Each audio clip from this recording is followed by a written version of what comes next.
Hello guys, it's ToadinWonderland here. It's been quite a while since I've gotten back into the swing of things with the game collection series here. Changed the decor a little bit. This time we have a different image. Cute kawaii pic I found of Link with a cute little piggy from Wind Waker. I just had to use it. And I just happened to notice like he had the pajamas on. For anyone who saw me at MagFest on the first day, I actually had Link's PJs on the first day that I went down there. And speaking of MagFest, that's actually where a couple of these things came from, like the fairy in the bottle here, which I don't know if you can see that well from where it was sitting at. But yeah, this is literally a fairy in a bottle. It's actually really awesome. And it kind of dingles around and stuff, so you never know when you need it if you lose all your hearts. And I also got this chain chomp here. Rawr! Very terrifying looking. The best thing about this chain chomp though is that he comes with the chain, and I can't really show it on camera, but if you use the chain, it actually like functions as one of those like bouncy punchy balls that you can use. It's actually really cool. Probably one of the best things I got from down there, honestly. But enough about the merch that I got. Let's get back to the games, shall we? I left off with doing Genesis, I believe. Funny thing is, I actually did a Genesis collection and it was completed. In my opinion, the lighting was okay and everything, which is kind of debatable now. I did change to a better light bulb for the room, so hopefully things show up better.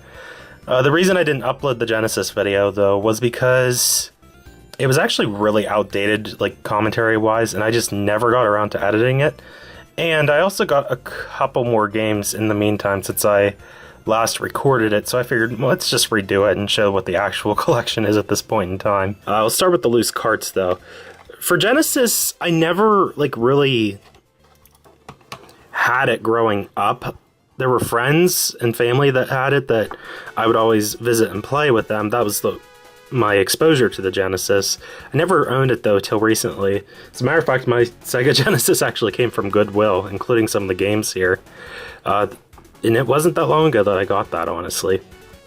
But here's what I got in my collection. We're going to start off with Sonic Spinball.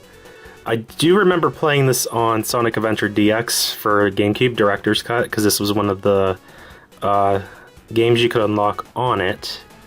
It's kind of just Sonic with pinball. I mean, that's what the name implies. It's actually not a bad game, though. I like it.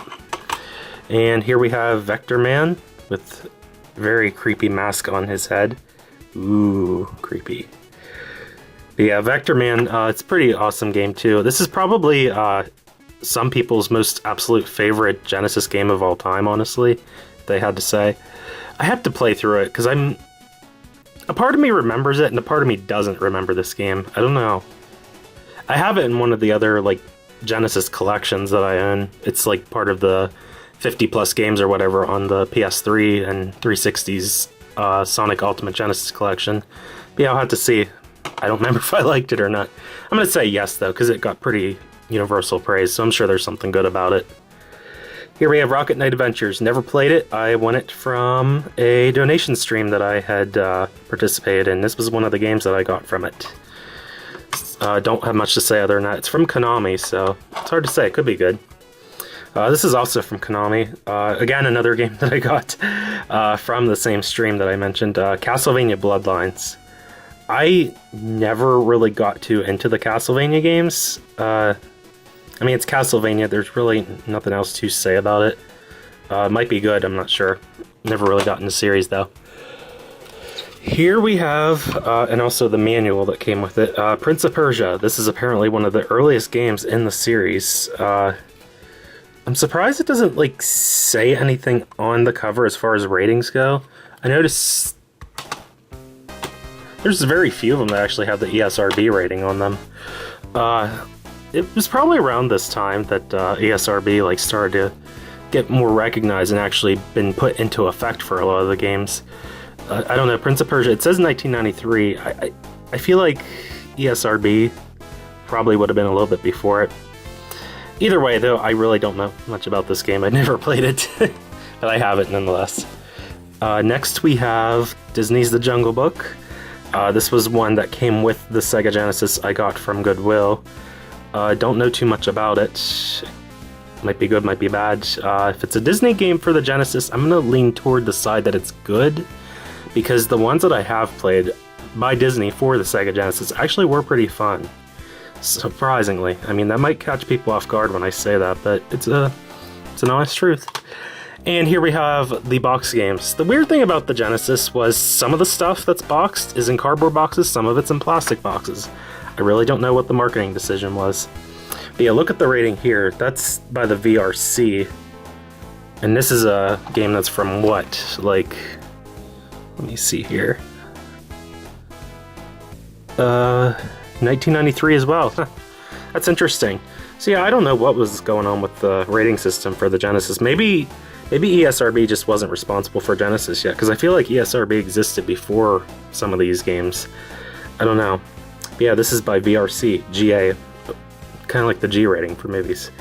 But yeah, here's Disney's The Lion King. This was one of the Disney games I mentioned earlier. You know, this is actually a fun game to play. It's hard, but I had a lot of fun when I played it. Yeah, I have the box manual pretty much for all these games that are in here. Here we have The Adventures of Batman and Robin. I mentioned I also have the SNES version, or SNES, which between the SNES version and this version, the SNES version does excel in my opinion. This game was kind of weird when I played it. Like, the music was funky. It reminded you more of like a gangster style approach to Batman. I don't know how to describe it. And the gameplay was really different too. Like, the levels and everything was different about this. The two games were definitely set far apart, but in my opinion, the SNES version was the superior of the two, if I had to pick. Just because the Genesis version had some weird stuff going on in it. Here we have Ecco the Dolphin. This is a lot of people's worst nightmares, because this is a hard game to play, and I have tried it. It actually is difficult, because you have like an air meter and life meter and everything else going on with it. I never beat it. I haven't really played too much into this game. It's very atmospheric, though. I do give this game credit, though, for having really nice water graphics at the time.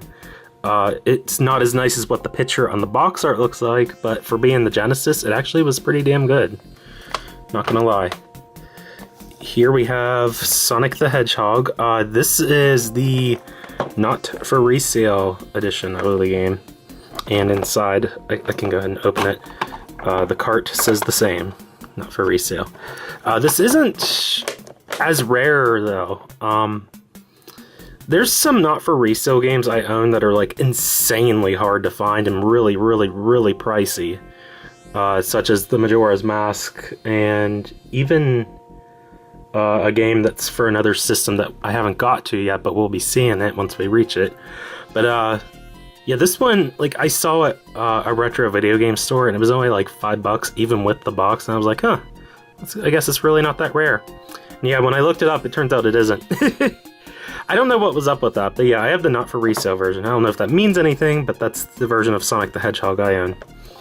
Of the Sonic the Hedgehog games, which I have the next ones coming up here, I'll just get the third one as well. I have Sonic the Hedgehog 2, with the awesome Dr. Robotnik menacing face up in the corner. It's like the most awesome thing ever. I love that. And then Sonic the Hedgehog 3. I'm torn between whether I like 2 or 3 better. I guess if I had to pick, I would choose 2. But 3, I have like a lot more fond memories of playing, because this was like the one that I completed first, like got from beginning to end. I actually beat this game first. Sonic the Hedgehog 2, though, was really good. As for the original Sonic the Hedgehog, it's definitely my least favorite, just because of the way that the mechanics work, and you couldn't even do a spin dash yet until Sonic the Hedgehog 2. But yeah, these are a lot of people's famed childhood classics. I played these at friends' houses, so I guess he was still part of my childhood in a way. I just never owned it for the longest time, any of the games, honestly. Though I did have a PC version for Windows 98 that I owned, but I don't have that anymore, unless it's somewhere that I don't know about. But yeah, that was Sonic the Hedgehog for me. I mean, I did play it as I was younger, I just never owned the Genesis version till a few years ago. And here we have Disney's Aladdin. This is the last game I have in the Genesis collection.